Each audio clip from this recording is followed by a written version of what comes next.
Hello everyone, my name is Dr. Dave. I'm a licensed podiatrist. I'd like to thank you for watching my video on my Frugal Foot YouTube channel. This video is my review of post-op day number 1 after an open repair of an inguinal hernia. Okay, we're going to start off with learning the 5 W's. These are very important for any time that any major surgery is done and is used by medical staff to assess things like fever and postoperative complications. The first one is wind. The second is water. The third is wound. The fourth is walking. And the fifth is wonder drugs. Now, when I was in school, I think we were assigned these day 1 through day 5, but you can't really do that because any of these W's can occur at any time.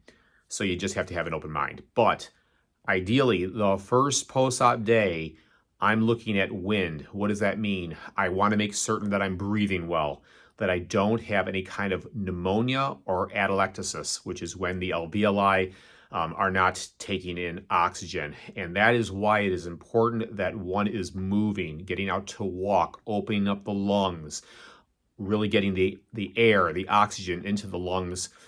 That's very, very important, and I have been doing very well with that. The second one is water. I'm more worried about that tomorrow. That would be if I get a fever with that.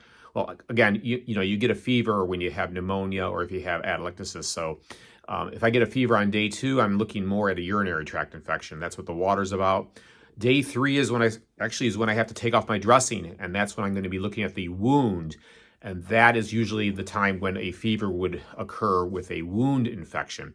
Walking, that would be a DVT symptom if you're getting pain in your calf. So it's important that you keep an eye out for that. And wonder drugs, well, a lot of patients postoperatively have been taking medications that they're not usually used to taking, and that can cause complications as well. So those are the 5 W's, and I'm always looking out for signs of complications that are related to that. So far, so good. Okay, now that we have that out of the way, let's get into the meat of this video, because I know everybody wants to know, how are you feeling after one day?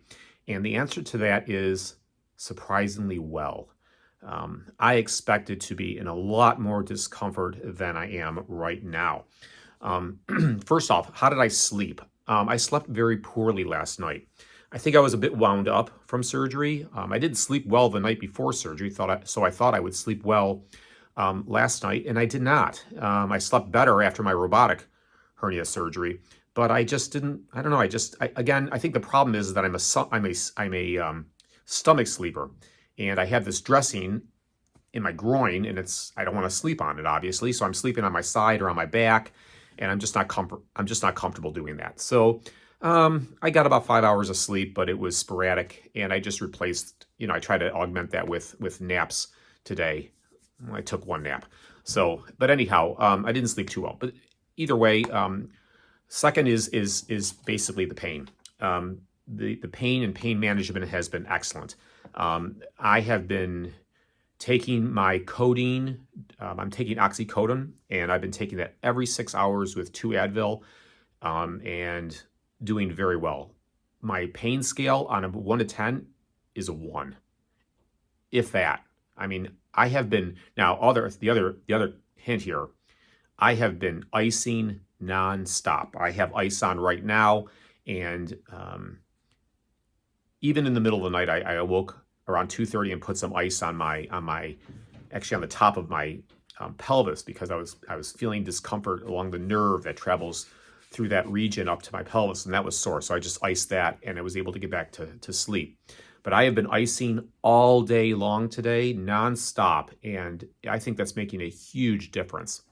So this is remarkably better than my robotic surgery experience in terms of pain. Now, that being said, when you have this surgery done, well, when I had my surgery done, I'm pretty certain that the doctor was using bupivacaine with epinephrine. The bupivacaine or Marcaine is an anesthetic like Novocaine, but it's longer lasting, and it can last for a day or two. 2 days is stretching it, but a day, yeah. I mean, I've used that in my practice, and you can get a good day out of it. And I'm a day and a half in right now, and doing well. Now, adding epinephrine to the anesthetic, which is used to cut down on the amount of bleeding intraoperatively, the epinephrine can also make the anesthetic last longer. So that being said, I am still waiting for the pain to kick in. And quite frankly, I think my wife's going to get upset if I'm not in more discomfort, because she took a couple days off from work to help me out. And the only thing she's doing is lifting heavy things that I can't lift. But she's not really having to baby me at all. So that is good. Swelling and wound care. Well, there is no wound care yet. The dressing's on until Saturday. So I'm not disturbing it. There was a little bit of red tinge to it, so it obviously bled, but that stopped after yesterday, and nothing to be concerned with. Swelling.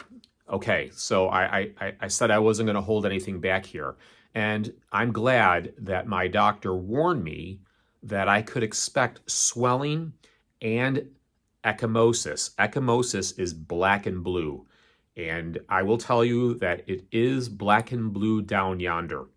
Outside of that, I can definitely feel that it is, swollen underneath my dressing, but it doesn't feel too bad. And I like having the dressing there for compression. It just feels good. My activity has been tempered. I've really tried to be good here. I have been for 2 walks today, both very slow on flat surfaces, both at, well, my doctor said I could walk like I was going to get the mail. And that is how I have been walking. Both of them were 30 minutes long, so a total of 1 hour of walking. And just taking it easy.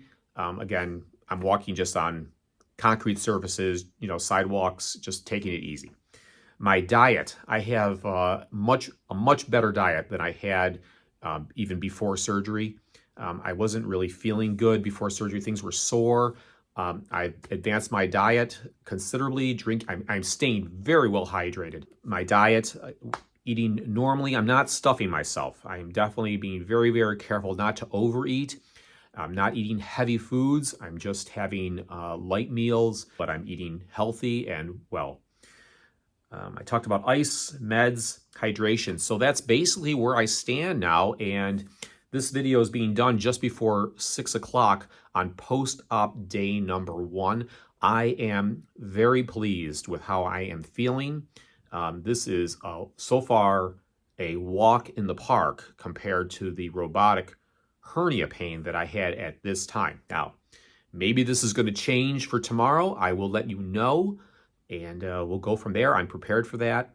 But every day that I go forward, I know that I'm already healing and I'm getting past that initial acute inflammatory stage, and that is good. Thanks for all the constructive comments in the comment section below the video. It's very, very helpful. Thanks for the thumbs up as well. Please take a second to hit that thumbs up button and subscribe if you're interested about hernias, I guess, and feet. I'm Dr. Dave. I'll see you on my next video.